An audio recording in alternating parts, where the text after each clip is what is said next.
A Paradox in the Devil's Half-Acre by William Tremble. Copyright 2014. William Tremble. Reality is fickle. Not until observing an actual event that finally trumps all of the potential outcomes leading up to that event does reality actually exist. In 1604, Samuel de Champlain sailed into Penobscot Bay, up the Penobscot River, and anchored at the mouth of a stream then known as Cadasquit by the Tarantines, a local Indian tribe. Eventually, the Tarantines and Europeans engaged in fur trading, leading to Jacob Buswell, his wife, and 9 children, from Salisbury, Massachusetts, settling there in 1769. During the next several years, the name of the settlement changed from Cadasquit to Kenduskeag and finally, Kenduskeag. By 1791, approximately 300 settlers decided to incorporate themselves as a town, and since Maine was part of Massachusetts, the settlers had to petition the Massachusetts General Court to become incorporated. The Reverend Seth Noble convinced his neighbors they should call their town Sunbury, and it was decided Reverend Noble would go to Boston to deliver the town's petition. On the 25th of February, 1791, the General Court approved Sunbury for incorporation.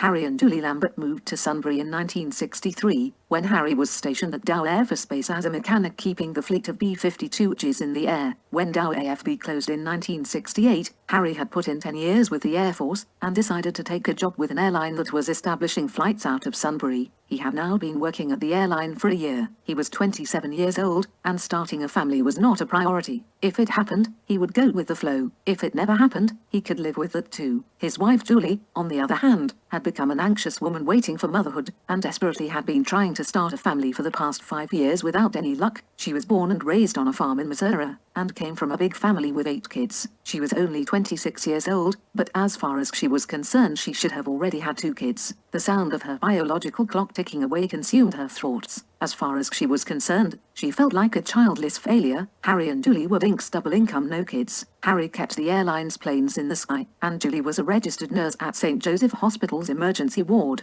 They had purchased a 3-bedroom, 1-bath house on Garland Street, and they were trying to live the American dream. Unfortunately, not being able to get pregnant was Julie's guilt trip from hell, and for her the dream was more of a nightmare. On a bright sunny day in September of 1978, a 17-year-old girl was brought into the emergency room suffering from a compound fracture of the tibia in her left leg. Julie examined the girl's injury, and seeing the bone protruding through the skin, knew she was going to need surgery to insert a screw into her ankle. Julie asked, "How did you do this?" The girl replied, "I was playing field hockey at Sunbury High. Somebody hit me from the side, down by my ankle. I think they tripped, and fell into me. I didn't see them coming. Once I saw the bone sticking out of my leg, I passed out." Julie continued to ask questions while she took the girl's blood pressure and temperature. "Are you diabetic? Are you a smoker? Are you aware of any heart condition, such as a heart murmur? Are you allergic to any medications? Do you currently have a cold?" The girl answered no to all of the questions until Julie asked, "Do you have the stomach flu?" The girl stopped to think for a moment, and then answered, "Well, I don't know. Most of the time I feel okay, but lately I've been feeling sick to my stomach. Usually I don't eat anything, but that doesn't stop me from throwing up." Julie suspected another problem and asked, "When was your last period?" The girl thought about it for a few seconds, and then answered, "I think it may have been 6 weeks ago." Julie looked at the girl and said, "There is a good chance you are going to need surgery, which means you will be put under anesthesia. The doctor will be in here in a few minutes. Before he comes in, I need to ask you a question. Is there any reason that you may be pregnant?" The girl's face changed from somebody experiencing pain to one of concern. The girl asked her own question, "Pregnant? What do you mean pregnant?" Julie sensed the girl was now very defensive as she realized her encounters with her boyfriend may now have a consequence. Julie said, "Let's take a pregnancy test just to make sure. That way we'll know what we are dealing with." Julie walked out of the examining room to go get a pregnancy test kit. She thought to herself as she was walking down the hallway, "Life sure is unkind. A young girl is horrified that she might be pregnant, while I would do anything to be in her situation." Julie returned to the examination room to find a girl in a panic, verging on a meltdown, after she had a chance to let her situation percolate in her mind. The girl urgently said, "Will my mother find out you're giving me a pregnancy test? She won't be able to handle this." "I won't be able to handle this," Julie replied. "Calm down. You might be overreacting. Your mother might surprise you." The girl answered, "No, I'm not. My father died in a truck accident a month ago. She is a wreck. She doesn't need this. She doesn't deserve this. She can't find out. Not right now anyway." Julie was faced with a predicament. Should she tell the doctor, or does she give the girl the test without telling him? After deliberating the actions versus consequences, she said, "Hurry up and take the test. I won't tell the doctor. Only you and I will know." The girl gave Julie a urine sample and Julie left the room to start the test, which would take 2 hours to get the results. When she returned to the examining room, the doctor was in there and said bring her to get some x-rays of the left leg and call somebody in orthopedics to have them look at the film. Then he turned to the girl and said, "Let's wait for the x-rays, but it is pretty obvious you are going to need a screw temporarily put into your ankle to hold the bones together." 2 hours later, Julie walked back into the examining room and saw a girl that looked like she was waiting for an executioner to take her to the electric chair. Julie said in a low voice the test came back positive. The girl's face immediately broke into a stream of tears that flowed down her cheeks. Julie said, "I understand your mother is coming in to sign the paperwork for the surgery. You need to tell her you have options that need to be discussed with your mother. This is not the end of the world." Julie's shift was over before the girl's mother arrived at the hospital. The girl made no mention to her mother about her pregnancy. She recovered from the ankle injury and worked at the Tasty Freeze ice cream stand on Union Street as if nothing had changed. She applied ostrich logic, ignore reality by sticking your head in the sand. That worked until she was beginning to show in the 7th month. Harry and Julie had been running errands and stopped into Tasty Freeze to get an ice cream sundae. They walked inside the stand and began to read the menu that was above the cash register. There was a group of teenagers whispering amongst themselves as they were looking at the girl taking orders at the counter. Julie could hear them saying, "I'm not going to ask her. You ask her. She is. I know she is. Okay, you bunch of chicken shits. I'll ask her." The group of teenagers finally made their way to the counter. Julie could hear giggling, and then one of the teenage girls asked the girl behind the counter, "Are you pregnant?" "Stacy says you're pregnant, and that it's Charlie O'Connell's." Julie looked at the girl taking the orders, and realized she was the girl that was treated for the broken ankle. She watched as her face turned red, and her eyes welled up with tears as she ran to the back of the parlor. The group of girls standing at the counter responded, "I knew it. I knew she was pregnant. Wait until everybody hears about this." Julie heard enough and said, "You girls are horrible, cruel, lowlifes." Then she walked to the back parlor to find the girl blotting her tears with a napkin. Julie asked, "Do you remember me? I was the nurse that gave you the pregnancy test." The girl nodded her recognition. Julie asked, "Did you ever tell your mother?" The girl shook her head no. Julie wrote on a slip of paper and handed it to the girl as she said, "I volunteer my time at a Catholic orphanage in Biddeford to do physicals. It is run by nuns and they help girls in your situation. You need to talk to your mother about this. If you are not going to keep the baby, this orphanage can help out. Dart." It was June 1979. The phone rang at 7 p.m., and Julie picked it up. Harry was watching the news, but knew something was being said to Julie to give her a shocked look. She hung the phone and Harry asked who was the. Julie looked at Harry in a daze and then answered as she became choked up with emotion, "That was St. Anthony's Orphanage in Biddeford." The sister on the phone said, "Our application has been processed and that they have a little baby boy available for us." "Oh my God, is this really happening?" It was late spring of 2015. Jack Lambert was a 34-year-old account manager for Pinnacle Incorporated, Maine's largest advertising agency located in Sunbury. He was on his way to visit a new client that was looking to increase their revenues. Jack had a scheduled meeting with Chase Harper, the CEO of Horizons, to better understand what Horizons offered its clients and to define the statement of work to be performed by Pinnacle. After parking his Lexus on State Street, Jack walked into Horizons facilities, which were located just down the street from Maine General Hospital. It was a modern-looking brick office building with large mirror windows. The first floor contained offices, while the second floor was reserved for client training. Jack was escorted to a conference room by the 20-something-year-old woman that manned the front desk. Jack sat alone in the conference room for a few minutes until the door opened, revealing a man that looked like he came directly from the 1960s. The man was bald on top, but had a long grey ponytail growing from the back of his head. He looked to be about 50 years old, wearing a black t-shirt, blue jeans, and sandals. He was followed by a slim woman of Asian descent wearing loose-fitting pants, sneakers, and a t-shirt that did not have sleeves, revealing a slight muscular build that was wiry and not brawny. Jack stood up to meet his new clients. The man with a ponytail stuck his hand out and said, "Nice to meet you, Jack. I'm Chase Harper and this is my operations leader, T." Jack replied, "Nice to meet you both." Then he looked at the Asian woman named T and said, "T, is that short for anything?" T answered with a slight laugh, "No, it isn't. My last name is Time, and every time Chase introduces me using my last name, people get confused. They hear tea time and think we are going golfing." Jack smiled and said, "Yes, I can see how that could be confusing. Well, I wanted to meet you both so that I could see your operation here and to give you an opportunity to ask me questions so that we can focus on the things that need to be a priority." Chase answered, "Then let me begin." Jack listened to Chase as he spoke for the next 15 minutes, talking about Horizons' current customer base and service offerings. Horizons was a consulting group that focused on corporations that needed training involving business processes such as purchasing, project management, inventory, and personnel management. The personal management included training managers to avoid legal problems and assisting with resolving work-life issues by offering counseling to a corporation's employees that are experiencing personal stress. Jack toured the facilities with Chase and T and then said, "I would like to take you both to lunch." "How does that sound?" Chase replied. "I have a previous engagement, so I'm sorry to say that I cannot go to lunch, but I believe T is available." Jack looked at T and said, "Great, T, I park just out front. Shall we go after a 20-minute drive?" Jack and T arrived at his favorite restaurant that overlooked the river and they were soon sitting at a table ordering drinks and lunch. Once the waitress came with the drinks,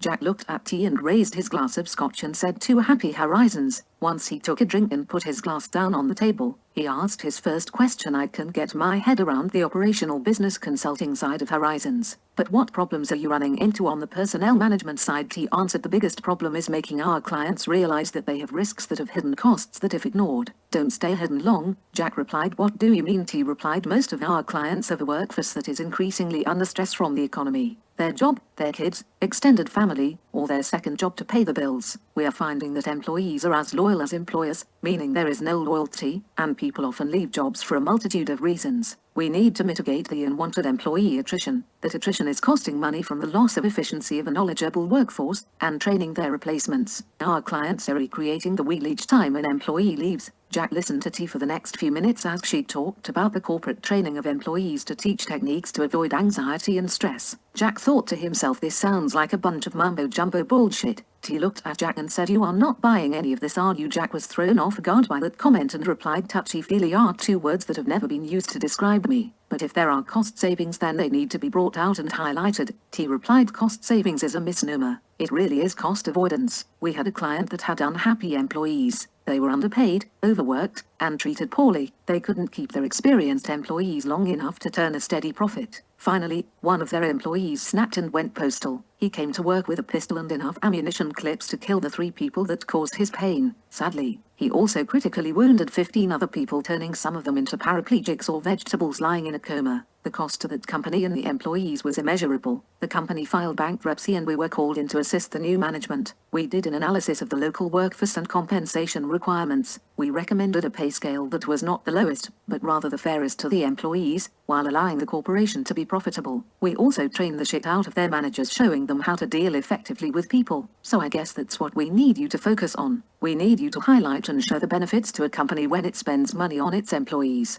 It all sounds counterintuitive, but in this case spending money saves money." Jack listened to T and then asked, "What did you major in when you went to college?" T replied, "I majored in mechanical engineering with a minor in psychology. I guess I just like to understand what made things tick, both with man and machine. I had a psychology professor that gave an award out at the end of the year. It was a gold-plated pacifier attached to a plaque, and he said that I was the perfect person to receive the award because I fully understood the man-machine interface. He handed me the award and said, 'I trust you know what end to stick it in.' I answered that would depend on the particular needs of the situation." The second glass of scotch loosened Jack up and he laughed heartily at T's last comment. He liked T. She was smart, to the point, and most importantly she was good looking. The conversation took a slightly altered course when T started talking about a psychology research project she helped perform back in college. T was talking about the wellness training to reduce anxiety and stress that Horizons offered to their clients. "If you think some of this training is touchy-feely, then you wouldn't believe the psychology research I was involved in when I was at UCLA." Jack asked, "You went to UCLA? Are you from California?" T answered, "My parents emigrated here from Taiwan in 1976 and they moved to Silicon Valley. Both of my parents worked at Apple. I was born in San Jose 5 years later." "Where did you grow up and where did you go to school?" Jack answered, "That's a good question. I was adopted as a baby. It was a sealed adoption, so I don't know anything about my birth mother. My adoptive parents raised me right here in Sunbury. After high school I went into the Air Force for 5 years, and then I graduated from the University of Connecticut majoring in accounting and finance, but I also took a lot of marketing courses to fill in the credit requirements. So I guess I could say I could have been a tax accountant who could have sold a line of bull to the IRS." T asked, "Did you ever look for your birth mother?" Jack replied, "No, the only parents I ever knew were the ones from my first memories. As far as I'm concerned, they are my birth parents." Jack believed this, but ever since his parents told him he was adopted when he was 9 years old, there was something unanswered. Where did he come from and what were the circumstances causing the adoption? Not knowing the answers was an itch that he couldn't scratch. Jack continued, "After college I bounced around taking jobs in Massachusetts and Connecticut, but the gravitational force in Maine is a strong one. So here I am back in Sunbury where I get my cake and can eat it too." Then he wanted to stop talking about himself to avoid having to talk about painful events in his life and asked, "What kind of psychology research did you do?" T replied, "It touched on the non-scientific aspects of quantum mechanics. We weren't Einsteins." Most of the people on the research team would have had difficulty balancing their checkbook. The main focus was to gain a better understanding of consciousness. If touchy-feely isn't in your vocabulary, then I doubt if squishy is either. We tried to measure whether changes made to our consciousness had any effect on our reality. In other words, did positive thoughts have a positive impact on reality? Could we measurably detect an effect on future events affecting reality? Jack asked. "Did you find any effect?" He replied, "Our sample size was limited to 600 people, mostly coming from the UCLA campus, which was statistically large enough to draw conclusions, but small enough to create some doubt, especially when the sample came from the same location like a university. We did find a correlation. There seemed to be people in the sample that had good things happen when they thought about good things happening to them." Another interesting thing we found was regardless of whether positive thoughts evoked a positive event, people generally felt better about their situation. I have read and watched videos over the years about a thing they call the law of attraction. It is pretty new wave stuff. A touchy-feely guy like you probably wouldn't go for it. Basically, it's like the movie Field of Dreams. If you build it, he will come. Positive thoughts create positive actions and events. Reality is all energy, and that energy can be either positive or negative. Concentrating on positive thoughts will attract positive events to your reality. Jack smiled and shook his head and asked, "Do you really believe this?" T answered Jack. "Honestly, I don't know what to think, but I do know there are people desperately trying to explain the unexplainable. Just remember 800 years ago smart people thought the world was flat, and the sun orbited around the earth. If you traveled too far out to sea, you would sail off the edge of the world. I think that's what's going on now. We are just kicking the tires of this thing they call quantum mechanics. The Big Bang, the universe, the multiverse with 11 dimensions, string theory. We are grasping at straws trying to find an answer. I think the answer will be a simple one that explains a complicated reality. I mean, just look at the universe, the vastness, and the subatomic, all contained in our reality. Our problem is defining reality, and when you have questions about what you should know is reality, I think anything is possible." Jack replied, "T, you are a complex individual." Then he looked at his watch and said, "Are we all set here? We got to get back to the coal mine to dig our 16 tons." For the next month, Jack worked up an advertising campaign for Horizons that targeted Boston and eastern Massachusetts, Vermont, New Hampshire, and Maine. He also developed a friendship with T that went past the line of a casual work relationship. 2 months later, Jack was assigned the bicentennial advertising campaign for the city of Sunbury that would soon be celebrating its 200th anniversary. Jack had already met with the city manager of Sunbury and the chairman of the bicentennial committee. The ad campaign was scoped out to utilize print and television media. He was currently working on a video that would be called The Evolution of Sunbury, which would provide a pictorial look back using artwork and old photographs of important events and places. The video would also highlight Sunbury's positive aspects for attracting new businesses. He was putting in 12-hour days looking over archival photographs from the Sunbury Historical Society. He had a headache and rubbed his eyes and temples, saying to himself, "I sure as hell wish I had a production assistant that could pull this raw data together, but that will only happen when monkeys fly out my ass." The old historical photographs he stared at all day had no meaning or connection to him. They were just old pictures of women wearing long dresses and big hats, men wearing three-piece suits and small derby hats, all frozen in time, blankly staring back at him. Many of the buildings had been torn down over the years due to urban development that cannibalized Sunbury in the 1960s. Jack used a website called whatwasthere.com where old photographs of Sunbury could be superimposed over current images from Google Maps Street View. Strangely, Jack started to see a connection from the past to the present day when the old photographs were overlaid on top of the Google Maps Street View image. The old black and white photographs of sailing ships that sailed away long ago, along with horse carriages and trolley cars, began to come alive with color, instantly washing away the years. Jack made both the old photo and the Google photo to both appear in the same image by making them both semi-transparent. He stared at the image, saying to himself, "The past meets the present. Look at that, it's like they share the same time and space. I can see the past is part of the present." It was a Wednesday evening at 11 p.m. when he finally got home from work. He made a quick sandwich and a glass of iced tea and sat down and watched the late local news and the first 15 minutes of The Tonight Show before going to bed. He set his alarm for 6:30 a.m. to start it all over again. For some reason, when his head hit the pillow, he thought about the overlaid images, and eventually his mind wandered as he drifted off to sleep with his last thoughts connecting the past with the present. It was a bright sunny day that followed a day of rain. The air was thick with moisture as the sunshine started to evaporate the puddles that were left over from the rainstorm. Jack knew he was walking the streets of Sunbury, but they were only remotely familiar. The streets were not paved, and were muddy and rutted. There was a raw smell in the air that primarily came from the smell of horse manure that spotted the streets. The buildings were unfamiliar, but he knew he was walking through West Market Square following the Kenduskeag River where it converged with the Penobscot River. He aimlessly walked the streets staring at the vaguely familiar buildings, and eventually found himself walking into a saloon on what he knew to be Broad Street. As he entered, it took a moment for his eyes to adjust from the sunlight to the darkness of the saloon, but eventually he saw a long bar with a few empty wooden stools inviting him to sit down. A bartender came over and said, "What's your pleasure?" Jack suddenly was confronted with a question and realized he had no clue what he wanted, or why he was there. He wasn't even sure how he had gotten there. He patted his shirt and pants pockets like he would find his answer, but he only found a confused look. Then he answered the bartender, I don't know." The bartender thought he was a drunk looking for a place to be in a world that always gave Shakespeare's alternative choice of not to be, and angrily replied, "Well, chummy, I don't know either, but until you do, why don't you take your ass back out on the street where you can look for it?" Jack heard another voice, "Liam, I would have thought that my younger brother would see a man in a desperate need of a drink. Give the man a pint, and while you are at it, why don't you pour me one too?" The man was wearing a dark three-piece suit that had a strong sour smell of body odor, as did most of the people that crossed Jack's path. He stuck out his hand and said, "My name is Seamus O'Malley, and who do I have the pleasure of imbibing God's most heavenly drink with?" Jack saw the barkeep turn and start pouring 2 pints of beer that eventually made it to Jack and the man named Seamus. Jack had not acknowledged Seamus's hand or the pint of beer sitting in front of him. Then he heard the Irishman say, "Why don't you take a haul off your beer first? Maybe that will loosen the thoughts in your head and allow one of them to spill out of your mouth."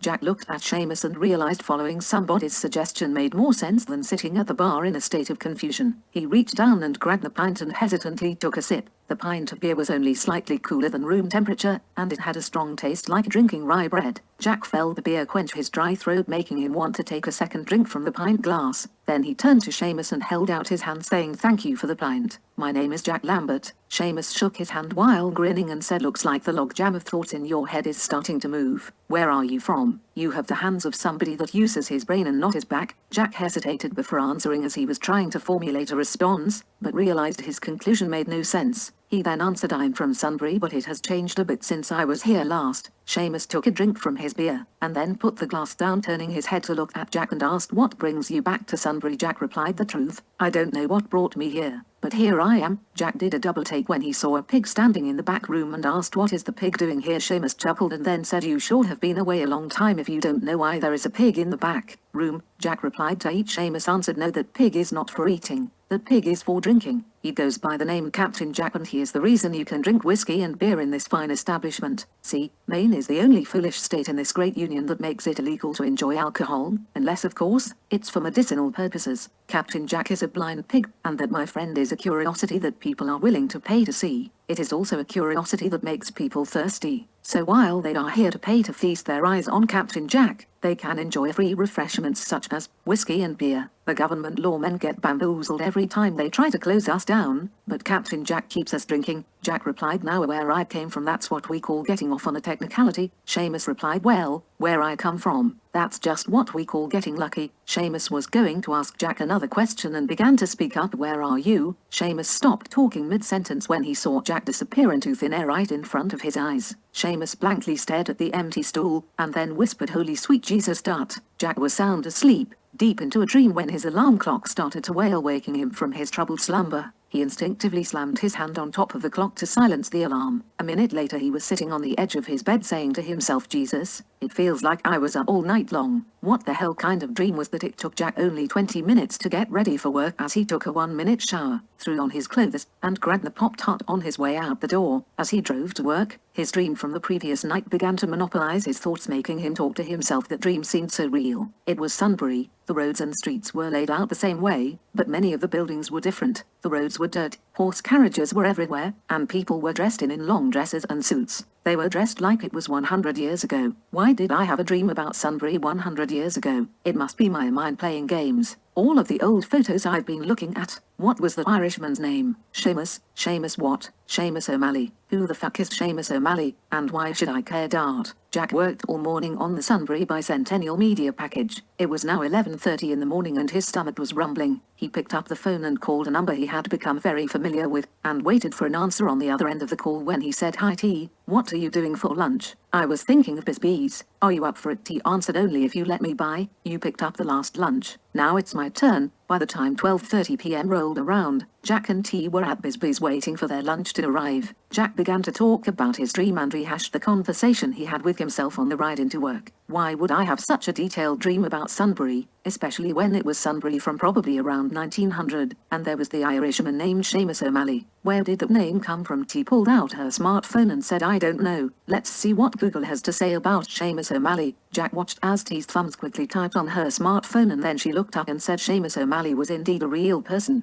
It says here he was the county sheriff. This says he was being impeached because the governor at the time said Maine had been trying unsuccessfully to enforce its first-in-the-nation prohibition law for more than 50 years. Nothing seemed to work in places like Sunbury, not even a constitutional amendment or an army of state liquor detectives. The first target in this crackdown was County Sheriff Seamus O'Malley. O'Malley's impeachment trial began on the 10th of April, 1913 before members of the state legislature, which resulted from a willful and corrupt neglect to enforce the prohibitory law. The prosecutor summed up the state's case by saying no attempt was made to hide the sale of liquor. Saloons were separated from the streets only by doors, and when the doors were open in warm weather, anyone could look in and see men drinking and rows of bottles behind the bars. If Sheriff O'Malley had made a decent effort to change things, the Attorney General would have given him more time to clean up the city. O'Malley ran a popular establishment down on Broad Street, an area characterized as the Devil's Half-Acre, at the foot of Broad Street. Jack was floored when T said he was a real person. He racked his brain to see if there was any recognition given to the name Seamus O'Malley and said, I have no memory of ever hearing that name. T replied, you probably read it somewhere during the past week and just forgot about it. Jack understood what T meant, but he still had his doubts. Remembering faces and names was something somebody in marketing and sales did every day. He knew in his gut that something was going on, but that was a mystery to be solved on another day. That afternoon Jack went to the Sunbury Public Library to see what facts and figures he could dig up to include in the bicentennial video. He was lucky enough to find a librarian that was very knowledgeable in Sunbury history. He spent the next 4 hours looking at newspaper articles written about the Devil's Half-Acre during the years of its heyday, 1875 through 1910. He read about various mayors and notable events such as the New Year's Day fire that broke out on Broad Street at 8 a.m. and burned down a business establishment that was known to serve whiskey. According to the newspaper article, John McInnes, a drunken patron, had been thrown out of a tavern just as the sun rose on the new year. He stumbled into an alleyway behind the tavern and lit a pile of scrap wood to keep warm. The fire created sparks that caused the tavern fire. Jack wondered if that was the bar he had wandered into. Jack kept reading microfilm when he saw a headline titled Sheriff O'Malley Grieves and began reading the article. Shannon O'Malley, age 11, the youngest daughter of Sheriff Seamus O'Malley, fell through the ice of a local pond at the Jamison Farm located out on Broadway. Shannon O'Malley and a group of friends from school went ice skating on Saturday, another warm day in the recent January thaw that Sunbury has been experiencing. It took a half hour to retrieve Shannon from the pond's frigid water. Sadly, she had already drowned. Jack read the date of the paper, the 15th of January, 1911, then sat there silently at the microfilm reader with a feeling that something was amiss. He sat there for a long while trying to understand why he felt this way, and finally decided it was time to go home at a sensible hour. He was exhausted and it didn't take long for him to fall asleep that night. Once his head hit his bed pillow, he was asleep as if he knocked himself out hitting a big rock. Instead of a pillow, Jack found himself walking down the street that paralleled the Penobscot River. He believed it to be Washington Street because of its location, not because he recognized any of the buildings that had long since been torn down from his future. He kept walking and found himself on Broad Street, where he managed to find the same bar that he stumbled upon on his previous visit.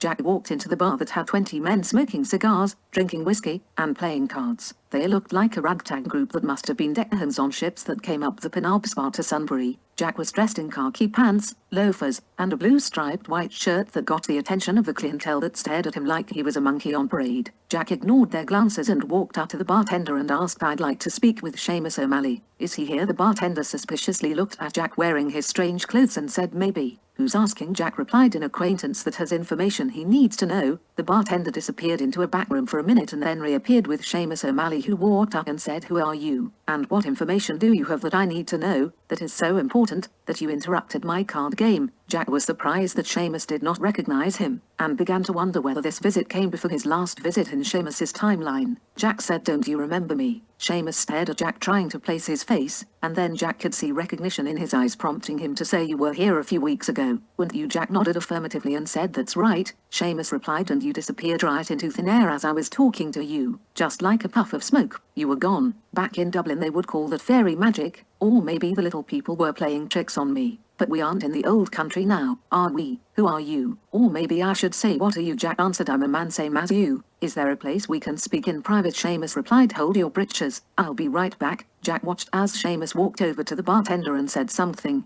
and then he returned saying, follow me. Jack followed Seamus into the back room that had 4 men sitting at a table playing cards drinking whiskey. Jack could hear the door close behind him, and then felt hands grabbing both of his arms when he said, what the fuck is this? I thought you wanted to know what I had to say, Seamus answered, but I do. It will just be under my terms. Jack could hear somebody fumbling with something large and heavy from a closet. Jack looked at what they were bringing out and was confused. It looked like a large cage in the shape of a chair. Seamus said, put him in the tramp chair. Jack could hear the flat metal bands clang and squeak as they were being manipulated. Then Jack was pulled backwards into the tramp chair contraption. It took 30 seconds for his handlers to close the door, locking him into his personally sized jail cell. Seamus walked out to the tramp chair and said, I hope you have something important to say, otherwise the chair will become your personal birdcage. Jack said the first thing that came into his mind, you are going to be sheriff. Seamus sarcastically looked at the other men in the room and said, oh sweet Jesus, we're in the presence of a great oracle who just told the sheriff that he is going to be sheriff. What other fantastic predictions do you have for me? Jack was processing this information and asked, what year is it? What's the date? Seamus turned to his audience again and said he doesn't even know the year or date. I am about out of patience. I certainly hope you have something more to say before you find yourself waking up on a sailing ship. Jack looked Seamus directly in the eye and said, your daughter Shannon is going to die. Now tell me the fucking date. Seamus heard his daughter's name and what he interpreted as a threat and said, now sonny boy, you just might end up dead next to the railroad tracks. Jack said again, what's the fucking date? Seamus glared at Jack for a moment and then said, the 14th of October, 1910. Jack replied, good. Your daughter Shannon is in the 4th grade and will go ice skating on the pond at the Jamison farm located out on Broadway. The date will be the 15th of January, 1911. You must stop her from going ice skating. She fell through the ice and drowned. Even if you don't believe me, don't let her go ice skating. And one other thing, this bar that we're in right now will burn to the ground on the 1st of January, 1911. A fire will be lit by a drunk that you threw out at 8 in the morning. His name was John McInnes. He was thrown out into the cold and he started a fire to keep warm, burning some scrap wood in the back alley. Sparks from the fire burned this place to the ground. The 7 men in the back room listened to Jack's predictions and then saw him disappear into nothingness while he was sitting in the tramp chair. Jack woke from his sleep to the sound of a large firecracker being lit off in his neighborhood. It was 6 o'clock in the morning, so Jack got up to start the day. He walked out into the kitchen and made a bowl of cereal. He had made copies of the microfilm articles from the newspaper, and they were sitting on his kitchen table where he had left them the previous night. Jack picked one of the copies of the 1st of January, 1911 Sunbury commercial newspaper and noticed it had changed. There was an article with the headline, Sheriff O'Malley averts disaster. The article read, Sheriff Seamus O'Malley alertly detected and extinguished a fire that had been set in the alleyway between buildings on Lower Broad Street. Sheriff Seamus O'Malley also single-handedly subdued the culprit, lighting the fire that was identified as a Mr. John McInnes, a Boston and Maine Railroad hand. Sheriff O'Malley is currently holding McInnes in the Sunbury jail. Jack started to recall his dream from the previous night, and then remembered the 15th of January, 1911 article detailing Shannon O'Malley's drowning. He looked for the other article and also found that article had changed. The article now was headlined, Sheriff O'Malley bravely saves children from certain death. For the 2nd time this month, Sheriff O'Malley saves lives. Yesterday, Sheriff O'Malley escorted a group of 8 schoolgirls to the pond on the Jamison farm on out to Broadway. According to Sheriff O'Malley, once I heard the girls were going ice skating, I feared there would be a problem because of the warm weather we've been having. I knew that if I kept my daughter Shannon home, the other girls would still go and be in danger. So I decided to go to make sure they were safe, and it's a good thing I did. Norris Jamison relayed what he saw. I see a wagon show up to my farm with 8 schoolgirls. They piled off the wagon and followed a man carrying a long staff. By gosh, if he didn't look like a shepherd leading sheep. Well, all the girls commenced putting on their skates and started out onto the ice. It didn't take long for somebody to break through the pond's ice and land in the icy water. Then I see Sheriff O'Malley charge out onto the pond with his long staff that had a hook on the end of it. He thrust the hooked staff into the water and pulled out one of the schoolgirls like it was the catch of the day. And lo and behold, wouldn't you know it, it was his own daughter Shannon that he saved from that icy death. Jack said to himself, looks like Seamus listened to me, and it looks like he milked it for all of the good publicity he could get out of it. This can't be happening. This is just too fucking weird.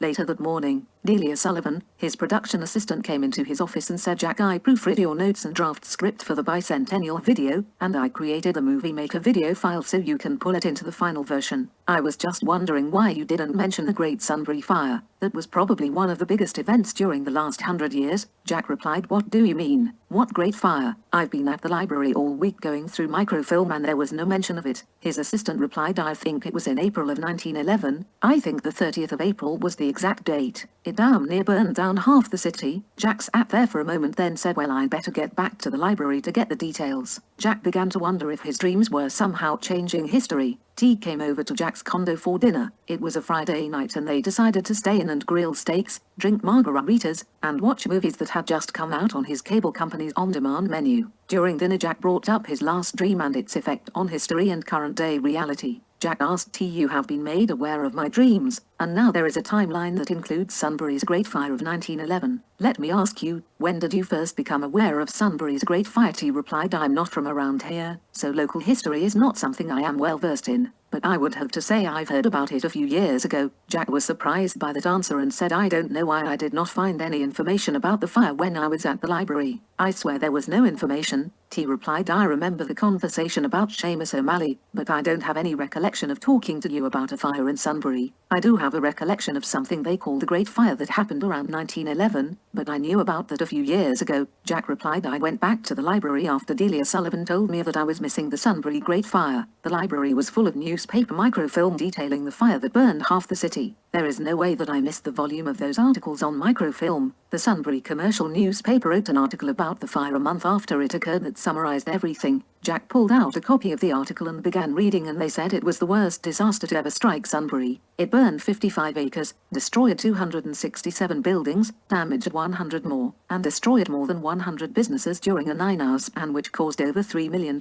in losses. It also left 75 families homeless. On Sunday, the 30th of April, 1911, about 4 p.m. the alarm sounded after a fire was spotted in a hay shed owned by J. Frank Green at 176 Broad Street, on the west bank of the Kenduskeag Stream. The fire spread quickly through the wooden buildings. The embers from the hay shed ignited the coal sheds at Bacon and Robinson, and eventually a strong wind carried them over the Kenduskeag Stream to the other areas of the city. After he finished reading the article, he said, you must think I'm losing it. Me talking about history being changed because I told somebody in my dream that lived over 100 years ago, and they changed the events. And now, as far as the world is concerned, the previous timeline never existed. I have to tell you, just listening to that statement makes me think I'm crazy, but I know I'm not. T replied, well, the next time you're in one of these dreams, leave something behind that proves you were there. Maybe carve your initials into a tree, rock, or building. That will give you solid proof that you were actually there over 100 years ago. Jack answered, good idea. That's what I like about you, T. You're always thinking.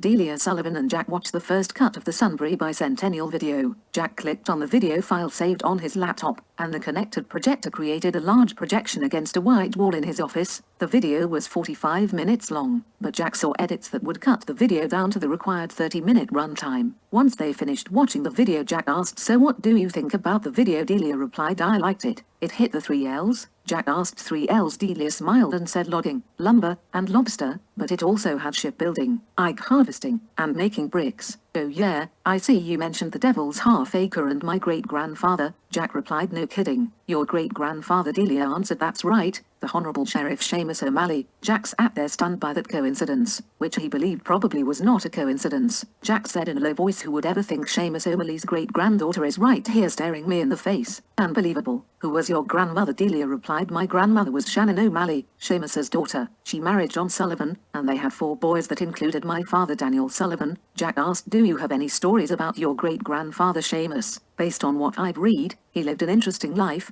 Delia replied, he lived in interesting times. You may have already guessed that he ran a bar, saloon, or a place where anybody could find trouble if they were looking for it. When he was sheriff, he still controlled his corner of Broad Street right in the middle of the Devil's Half-Acre. In fact, this office building is at the same corner of Broad and Water Streets that my great-grandfather had his saloon. Now that is one heck of a coincidence. You could say that he learned how to walk a tightrope between breaking the law and being the law. Everybody always said he knew what was going on in his corner of the acre. My grandmother said Seamus was a misunderstood soul. She always said there are people that are diamonds in the rough, and then there was her father Seamus, who was the rough in a diamond. I do remember an old story my grandmother swears is true. She said my great-grandfather was visited by a stranger that came into his saloon and told him when and where my grandmother was going to drown by falling through the ice when she went ice skating with classmates. Then the stranger disappeared into thin air right in front of his eyes. Other people were there and saw this happen. Jack sat there silently and thought, how fucked up is that? Delia would shit if I told her I was the stranger. Jack and T were sitting in the sand at Acadia National Park's sand beach. Jack had just come back to the blanket after swimming for 15 minutes in the Atlantic's 55-degree temperature. It was refreshing to say the least, but was probably closer to hypothermia. Jack let the sunshine warm his bones for a while when he began to think about Delia Sullivan's relationship to Seamus and Shannon O'Malley. T said, Jack, put on some sunscreen. It looks like you are burning. Jack replied as he smeared lotion on his torso. I always wondered if I was part Eskimo because I can get a burn under a full moon. Then he said, you'll never guess what I found out yesterday. T replied, coming from you, that could be anything. Jack continued, earlier in the week after Delia Sullivan pointed out that I missed including the Great Fire of Sunbury in the video, I went back to the library to try to get details. Newspaper accounts said the fire started on Broad Street and the April winds from the south carried the cinders across the Kenduskeag extreme to the center of town where it burned flat. It was reported to have been started by a careless match thrown in a hay barn by a man named John McInnes. That is the same person I told Seamus O'Malley to watch out for on New Year's Day, 1911, who would start a fire on Broad Street burning scrap wood. Well, it looks like the fire was avoided on New Year's Day, but it came back with a vengeance on the 30th of April, 1911. I found out some other interesting information. Delia Sullivan is the great-granddaughter of Shannon O'Malley. Can you believe that? What are the chances of that happening? I just can't get my head around what is going on. T answered, sit back and just listen to the waves. Sometimes answers reveal themselves when you are not looking for them. Jack stretched out on the blanket facing the blue sky as he brought his Red Sox baseball cap down over his eyes to block the sun. Then he listened to the rhythm of the waves as they washed him to dreamland. Jack found himself standing just outside Sunbury's Thomas Hill Standpipe, the 110-foot water tower that was 225 feet above sea level. The water tower was an iron structure encased in a wooden frame. The stairwell was wrapped between the iron structure and the wooden framed shell. Jack looked up at the top of the standpipe and decided to walk to the top's promenade walkway that looked out in every direction. He saw a maze of dirt roads, the city of Sunbury in the distance, and the tops of sailing ship masts in the Penobscot River. Jack reached into his pocket and pulled out a jackknife and opened it up, revealing a 2-inch blade. He walked over to one of the 24 support beams that were 12 inches in diameter. He chose a spot that was hidden from view and began carving his initials and his cell phone number, JL207-555-3355. Once he was finished, Jack closed the jackknife and admired his message to the future, and then he made his way back down the stairs to the road. He began walking in the direction of the center of Sunbury. Jack woke up to the urgent yell, watch out, then he felt sand kicked in his direction as an errant frisbee landed nearby. Jack sat up and realized he had fallen asleep, and it was now 4 in the afternoon. He watched T standing in the water where the waves broke against her shins.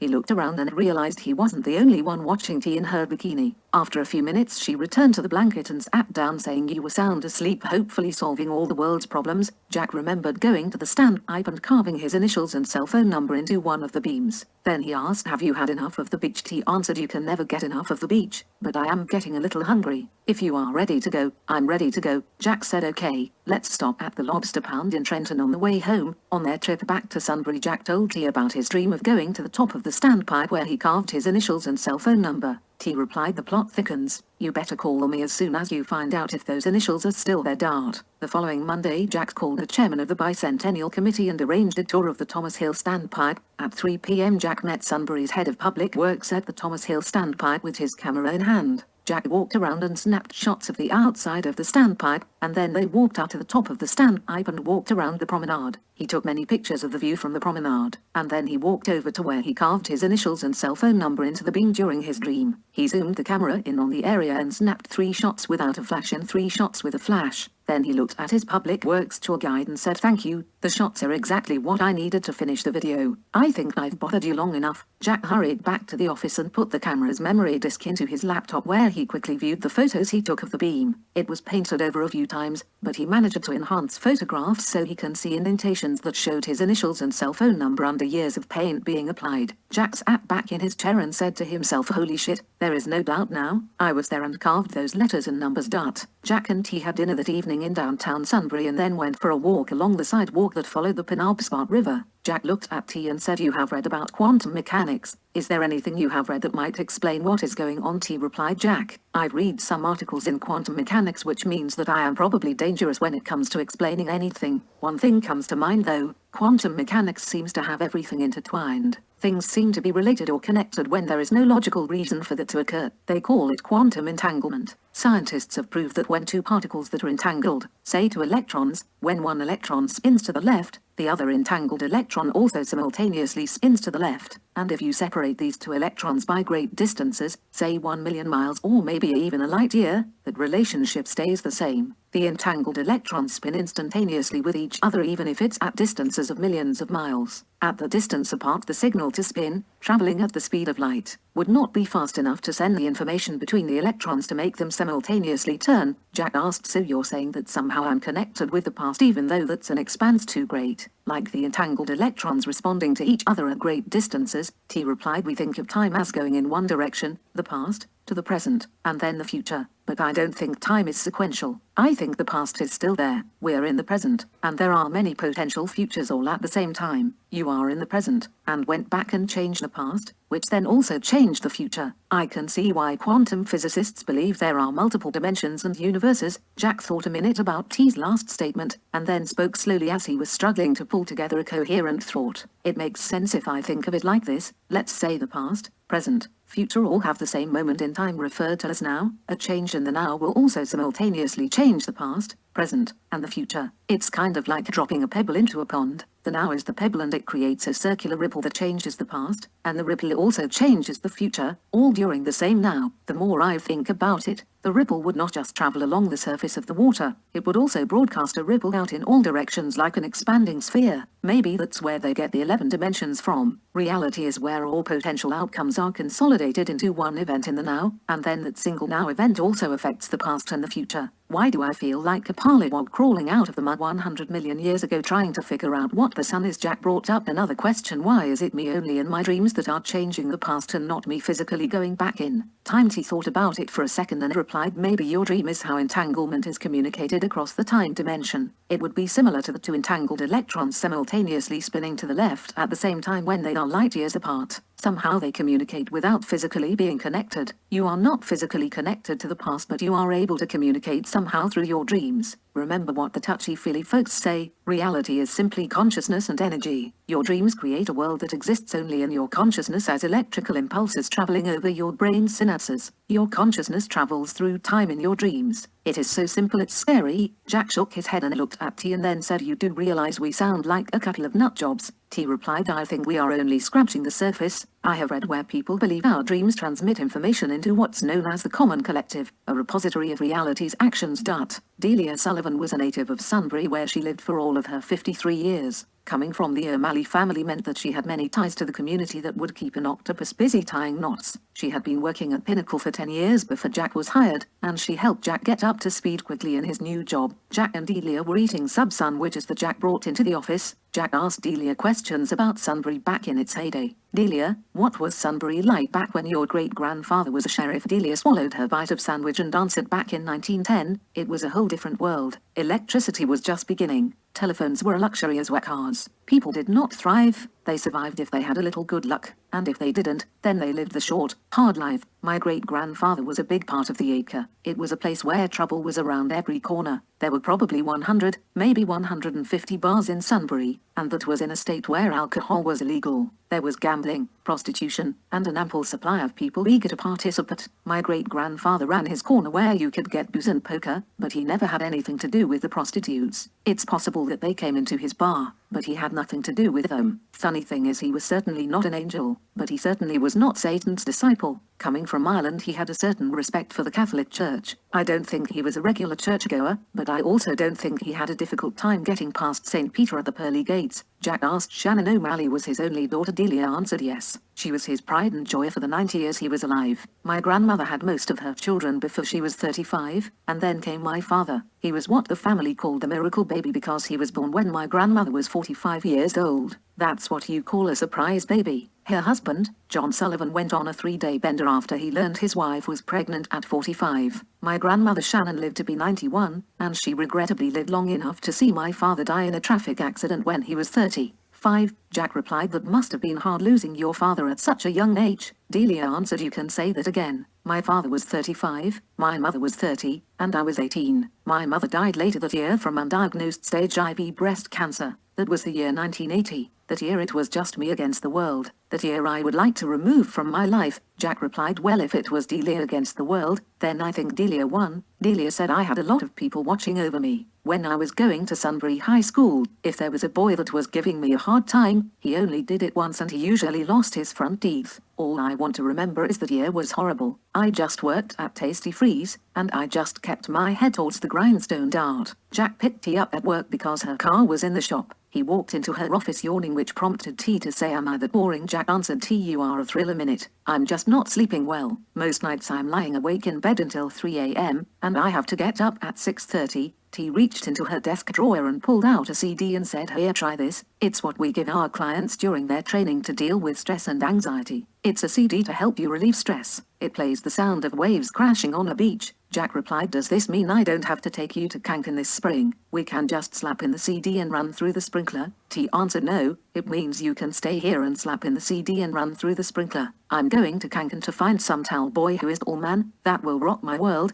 Jack replied, it sounds like you have this all planned out. Maybe I should have a food tester. T replied, okay, now you made me feel guilty. I guess I'll let you be my towel boy. That night Jack listened to the CD when he went to bed. As far as he could tell, it was background noise, but with a little imagination he could convince himself that he was listening to ocean waves breaking on the beach. He fell asleep and for some reason had a dream about the terrible calamity that resulted in his mother's death and his father receiving burns. Jack was at his friend Ronnie Birch's house where he had been for the last day ever since an ice storm shut down all of the roads. Their parents thought it best to stay put instead of dealing with the icy roads that had been covered with a 3-inch layer of ice. Once the roads were cleared, his parents would pick him up. The TV was on while Jack was eating breakfast with the Bircher family. He looked up from his bowl of frosted flakes and saw a reporter standing across the street from his house that was fully engulfed in flames. He dropped his spoon and ran to the TV anxiously, saying, that's my house. That's my house. It's on fire. Where are my parents? Mrs. Bircher called the police to let them know that Jack was at their house in case they were looking for him. She walked back into the living room and said, Jack, the police don't have any information yet, but they were sending somebody over. An hour later a police car pulled into the driveway and an officer came to the door. Jack took one look at his face and knew he did not want to know what the police officer had to say. The police officer had a sorrowful look on his face when he said, I am sorry to tell you this, son, but your parents have been in a fire in your house that started about 4 a.m. when a tree branch fell onto the roof and knocked down the power line. The power line was lit and started a fire in the attic which soon engulfed the entire house. I'm sorry to say your mother died in the fire and your father has been taken to the hospital suffering from burns and smoke inhalation. Due to the ice storm, it took the fire department longer than usual to respond, and by the time they arrived, the damage was already done. Jack woke up with his heart pounding in his chest, reliving the experience of being notified that his mother had died and his father survived with burns and lung damage was just as disturbing as the first time he heard it. Jack went to lunch with T the next day when he told her about his dream. I used your CD last night to try and get some sleep. T asked, oh yeah, did it help? Jack answered, I'm sorry to say that it did. T was puzzled. What do you mean? I thought you wanted to get some sleep.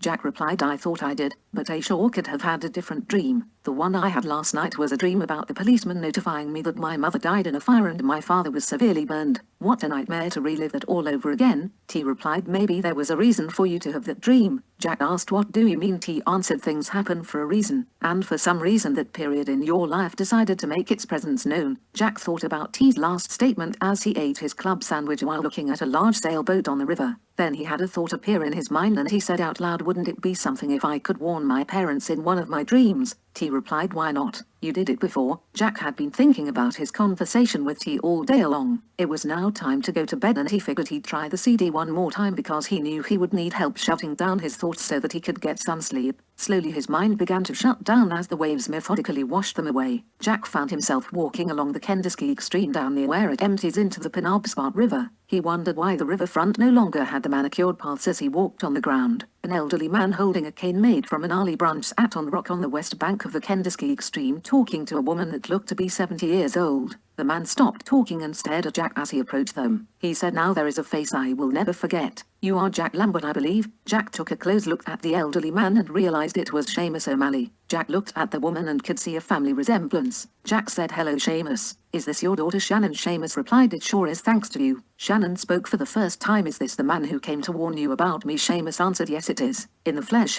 at least until he disappears into thin air. I have a bone to pick with you. Why isn't it that every time I see you, you haven't changed, but I get older? Hell, I am pushing 90 years old, Jack replied. Seamus, I have no idea. All of this happens when I am sleeping. Seamus laughed while he said, do you mean to tell me I have been listening to a man sleepwalking? Jack answered, I'm afraid so. Seamus replied, what brings you here today on this fine June day in 1970? Jack replied, I need you to contact my parents who live at 24 Garland Street. I need you to tell them that on the 19th of February, 1988 there will be an ice storm that will knock down a tree and the electric line to their house, causing a fire. My mother died in that fire, and my father was severely burned. Please tell me you can warn them. Seamus listened to Jack and then he took off his hat and wiped his brow with a handkerchief. Then he said, Jack, I cannot do this. I don't know why, but I know I'm not supposed to do this. By the time 1988 rolls around, I will no longer be here. I believe I must send my great-granddaughter to deliver the message to Art. Jack went to work late the next day, showing up at 11 a.m. He came into the office and poured himself a cup of coffee, hoping it would clear his head. Delia came into his office and said, do you want to do lunch? I am buying. Call it your birthday lunch. I know it's July and your birthday is in June, but better late than never, I always say. Jack replied, can we leave for lunch at 12:30? I have to do a few things first, but since I came in late, I have to get a few things in the mail before I go. Delia answered, I can do 12:30. Oh, by the way, while I'm thinking about it, I think you need to add a blurb at the beginning of the video explaining how the city got its name. Include the story where the Reverend Seth Noble went to Boston to petition the state of Massachusetts to be incorporated as Sunbury. While waiting to present the petition in Boston, Reverend Noble began whistling one of his favorite tunes, Bangor, a Welsh hymn. When a court official asked Noble what his town wanted to be called, Noble had a brain fart and answered Bangor instead of Sunbury. Nobody knows why he didn't correct the court, and so the name Bangor has been the name ever since.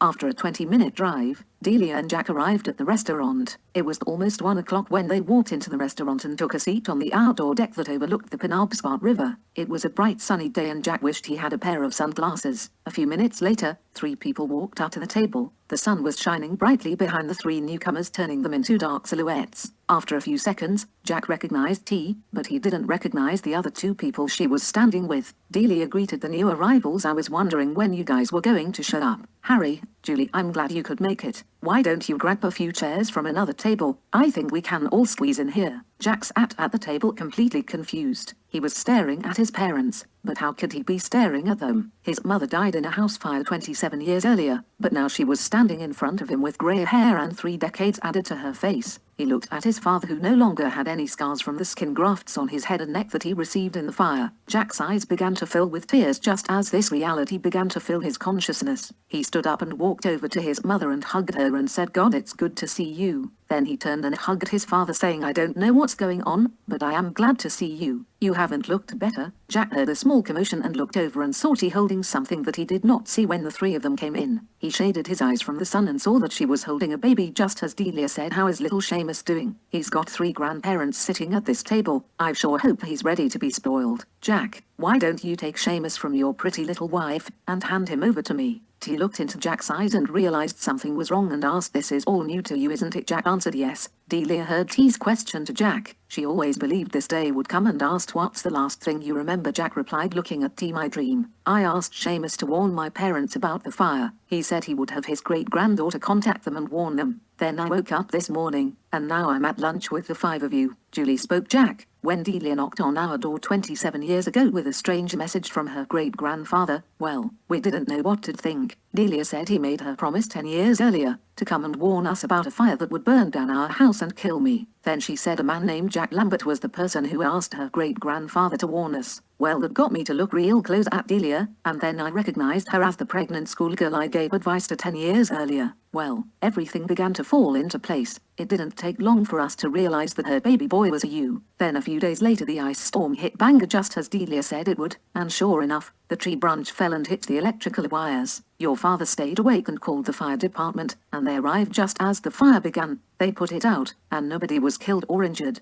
I don't think any of us truly understands what has been going on, but I think finally, everything is as it should be. Now let's have some lunch. I'm starving. We can fill you in on everything that you have missed in the last 27 years of, what do I call it? Then she settled on a new course direction. My God, isn't this exciting? Reality is fickle. Not until observing an actual event that finally trumps all of the potential outcomes leading up to that event, does reality actually exist. That is, of course, unless you are from the devil's Half-Acre. Then the flow of reality's events finds a way to correct its course.